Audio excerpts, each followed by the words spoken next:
वो हमने इससे पूर्व वीडियो में समास के बारे में बताया था। अब अनुवाद के नियम, तो कई बार आप लोगों से चर्चा हुई जिसमें अनुवाद के नियम के बारे में भी आपने पूछा, तो उस पर मैंने ये वीडियो तैयार की है कि पुरुष सबसे पहले अनुवाद में क्या है, पुरुष एवं वचन। सबसे पहले पुरुष जानना चाहिए और वचन। बिना पुरुष और वचन के जानने के बिना अगला कार्य संभव नहीं है। तो पुरुष कितने होते हैं? पुरुष 3 होते हैं, उत्तम पुरुष, मध्यम पुरुष और अन्य पुरुष। दूसरी भाषा में कहते हो प्रथम पुरुष, मध्यम पुरुष और उत्तम पुरुष 3 होते हैं। वचन कितने होते हैं? वचन 3 होते हैं, एक वचन, द्विवचन और बहुवचन। 3 वचन होते हैं। तो सबसे पहले अनुवाद करने में हमें ये जानना है कि मतलब अन्य पुरुष है, मध्यम है या उत्तम पुरुष है। जब हम ये अच्छी तरह समझ लेंगे तो अनुवाद बनाने में हमें आसानी रहेगी। तो सबसे अन्य पुरुष जिसको कहते हो, ये से कहते हैं प्रथम पुरुष। प्रथम वह, जैसे यहाँ सह, सा और तत्, ही, सी और इट। जैसे सा मतलब पुल्लिंग है, ये स्त्रीलिंग है और ये नपुंसकलिंग है।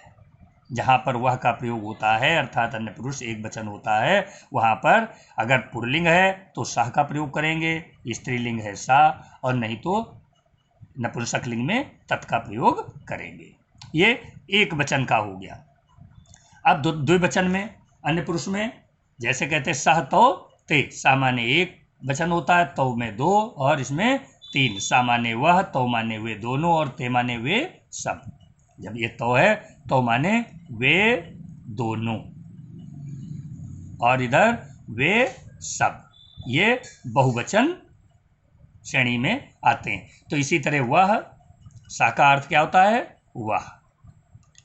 वह, वे दोनों और वे सब। इसी तरह सा स्त्रीलिंग है, मतलब वह है, स्त्री जहाँ स्त्री शब्द आएगा या स्त्रीलिंग का शब्द वाक्य होगा उसमें सा का प्रयोग करेंगे। उसी तरह उसमें मध्यम में, द्विवचन में ते और बहुवचन में ता का।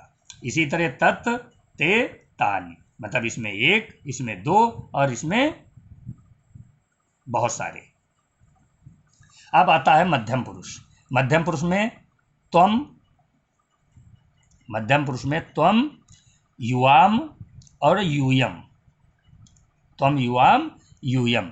त्वम माने तुम और युवाम माने तुम दोनों और यूयम माने तुम सब, बहुवचन में प्रयोग करेंगे। फिर आता है उत्तम पुरुष में मैं, हम जहाँ प्रयोग होगा वहाँ मैं, आवाम होगा हम दोनों, और वयम हम लोग या हम सब, ये बहुवचन के रूप। तो इतना बच्चों समझ में आ गया होगा कि कैसे, मतलब एक वचन, द्विवचन और बहुवचन को हम कैसे प्रयोग करेंगे। फिर बनाने के नियम।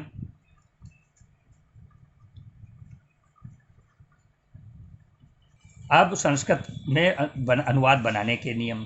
सबसे पहले तो हमें ये जानना चाहिए कि पुरुष कितने होते हैं। तो पुरुष कितने होते हैं? 3 पुरुष, प्रथम पुरुष, मध्यम पुरुष या अन्य पुरुष और मध्यम पुरुष, मध्यम और अन्य और उत्तम। प्रथम पुरुष को अन्य पुरुष भी कहते हैं, मध्यम पुरुष और उत्तम पुरुष। इसी प्रकार 3 वचन होते हैं। 3 वचन कौन से होते हैं? एक वचन, द्विवचन और बहुवचन। इनको संस्कृत में 3 होते हैं, लेकिन हिंदी में अगर आप जाएंगे तो उसमें क्या होता है? उसमें एक वचन और बहुवचन का प्रयोग होता है। 3 लिंग, मतलब ये सब जानकारी अनुवाद में बहुत जरूरी है। 3 लिंग कौन से हैं? पुल्लिंग, स्त्रीलिंग और नपुंसक लिंग। जब हम इन सब चीज़ों को अनुवाद बनाने में, इन तीनों चीज़ों को अच्छी तरह से समझ लेंगे तो हमें वो समस्या अनुवाद बनाने में नहीं आएगी। अब नंबर 4 क्या आता है इसमें? कर्ता की पहचान करना। सबसे पहले अनुवाद करने में हमें पहचानना होगा कि कर्ता, अगर हमें कर्ता नहीं पता है तो अनुवाद बनाने में समस्या होगी। जैसे अंग्रेजी में कहते हो सब्जेक्ट, फिर इज, एम, आर, वर्ब की फर्स्ट फॉर्म, अदर, ऑब्जेक्ट, जो भी है, तो उसी तरह से इसमें भी सबसे पहला काम है कर्ता। जब कर्ता पहचान लेंगे तो उसी कर्ता के अनुसार फिर उसमें क्रिया का प्रयोग करेंगे। और जो क्रियाएं होती हैं उनके काल का बोध कराने के लिए 5 लकारों का प्रयोग किया गया है। 5 लकार कौन कौन से हैं? नंबर 1 लट लकार, नंबर 2 लंग लकार, नंबर 3 लिट लकार, नंबर 4 लोट लकार, विधिलिंग लकार। 5 लकारें होती हैं। अब पहले लकार में क्या होता है? वर्तमान काल। वर्तमान काल, वर्तमान में जो, जिसको उसमें कहते हो प्रेजेंट काल में कार्य जो हो रहा है वो क्या कहलाता है? लट लकार संस्कृत में। तो जैसे सह पठत, वह पढ़ता है। फिर आता है लंग लकार। लंग लकार माने भूतकाल, भूत पास्ट टेंस, पास्ट टेंस कि जो बीत चुका है।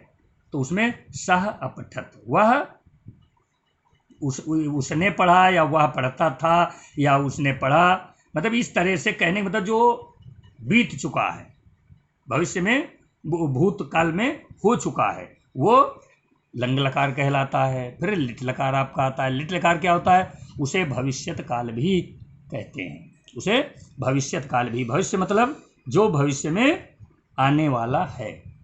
तो क्या है? वह जैसे सह पठिष्यत, वह पढ़ेगा, मतलब वो भविष्य में पढ़ेगा।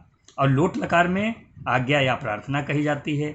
जैसे तुम पढ़ो, जिसे किसी को आज्ञा दी जाती है। विधिलिंग लकार में क्या होता है? चाहिए या उपदेश, चाहिए या उपदेश आदि के अर्थ में इसका विधिलिंग लकार का प्रयोग किया जाता है। अब इसमें क्या, जैसे उसे पढ़ना चाहिए, सा पठेत, उसे पढ़ना चाहिए, जहाँ चाहिए के अर्थ में विधिलिंग लकार का प्रयोग किया जाता है। तो लगभग 5 लकारों के बारे में समझ लिया होगा। अब छठा पॉइंट क्या कहता है? जिस पुरुष व वचन में कर्ता होगा। जो अनुवाद बनाने में सबसे पहले देखेंगे, जो पुरुष और वचन में कर्ता होगा, क्रिया भी उसी पुरुष व वचन की होगी।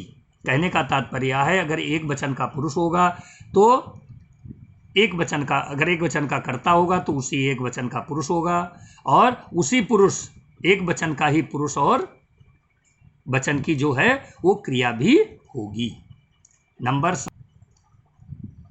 तो इसमें ये तो इतना समझ लिया होगा।